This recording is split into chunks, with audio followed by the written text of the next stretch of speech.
Hello दोस्तों, देखिए हमें प्रश्नावली 8.2 का क्वेश्चन नंबर 4 करना था। ABCD एक समलंब है जिसमें AB समांतर है DC के, साथ ही BD एक विकर्ण है और E भुजा AD का मध्य बिंदु है।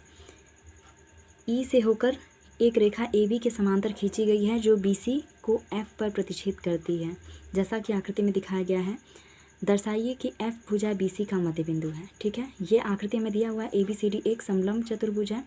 ठीक है, और जो AB लाइन है वो DC के समांतर है। E जो है वो AD का मध्य बिंदु है और जो EF लाइन जा रहा है वो AB के समांतर है। तो हमें प्रूफ करना है कि F जो है वो BC का मध्य बिंदु है। ठीक है, तो जैसे देखें क्वेश्चन के अनुसार हमने फिगर अपना ड्रॉ कर लिया है। ABCD समलंब है, AB समांतर है DC के तथा E जो है AD का मध्य बिंदु है और EF जो है वो AB के समांतर है। प्रूफ करना है कि F जो है वो BC का मध्य बिंदु है। ठीक है, तो क्या दिया है उसे हम पहले लिख लेते हैं। तो सबसे पहले हमें क्या दिया है,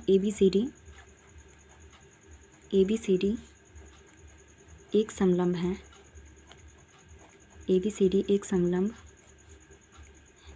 है जिसमें ABCD एक समलंब है जिसमें हमारा जो AB है वो समांतर है, AB समांतर है DC के। ठीक है, तथा BD क्या है, विकर्ण है। BD विकर्ण है, BD विकर्ण है और जो E है, E AD का मध्य बिंदु है। E AD का मध्य बिंदु है, AD का मध्य बिंदु है तथा जो EF लाइन जा रहा है ये समांतर है AB के। ठीक है, इतना हमें क्वेश्चन में दिया हुआ है। हमें क्या सिद्ध करना है, तो सिद्ध करना है, क्या सिद्ध करना है उसे हम लिख लेते हैं। तो देखिए हमें सिद्ध करना है कि जो F है वो BC का मध्य बिंदु है।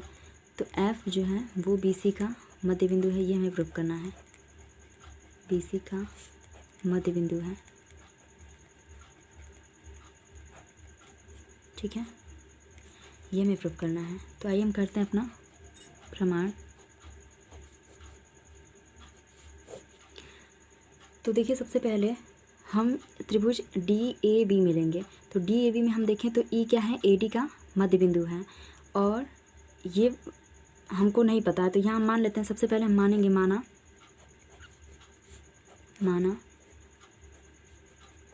इसको हम मान लेते हैं, कोई लाइन O कर लेते हैं। माना बिंदु O BD का मध्य बिंदु है,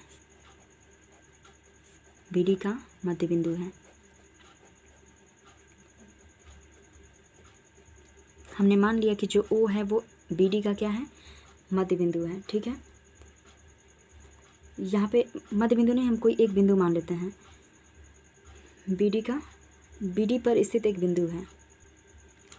माना बिंदु O, माना बिंदु O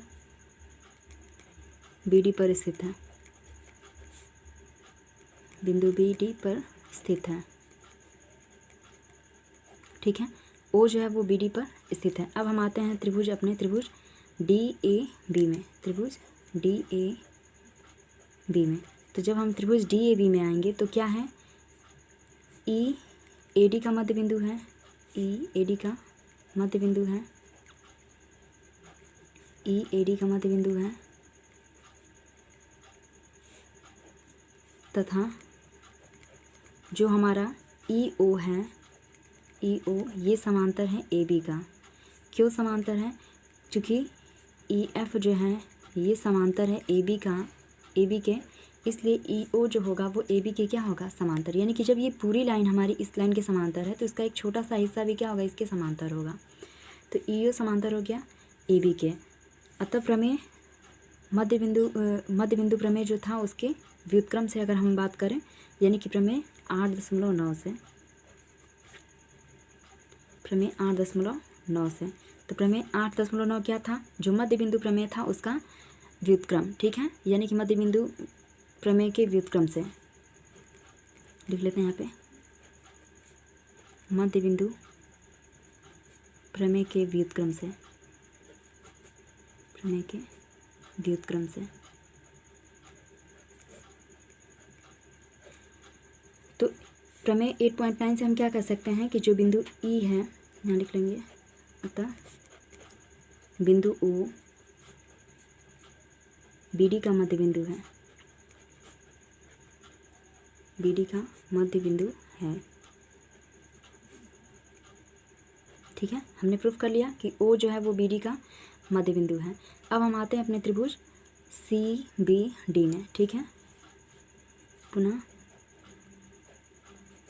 त्रिभुज सी बी डी में। तो सी बी डी में हमें क्या मिला, सी बी डी में हम बात करें तो बिंदु ओ जो है वो बी डी का मध्य बिंदु है। तो यहाँ लिख लेते हैं ओ बी डी का मध्य बिंदु है, जैसा कि अभी हमने प्रूफ किया बी डी का मध्य बिंदु है, तथा ओ बी डी का मध्य बिंदु है, तथा जो हमारा ओ एफ है ये समांतर है डी सी के। क्यों समांतर है, क्योंकि चूँकि दिया है हमको कि जो हमारा ए बी है वो समांतर है डी सी के। ठीक है, जो ए बी है वो डी सी के समांतर है, और एक चीज़ और है, यानी कि यहाँ पे ई एफ समांतर है ए बी के। ठीक है, तो इन दोनों से ये हमारा ओ एफ जो है वो डी सी के समांतर हो गया। अतः फिर यहाँ हम लिख लेंगे, अतः प्रमेय 8.9 से, प्रमेय 8.9 से, तो प्रमेय 8.9 से हमारा क्या प्रूफ होगा, प्रमेय 8.9 से प्रूफ 8.9 से हमारा हो जाएगा बिंदु एफ बी सी का मध्य बिंदु है,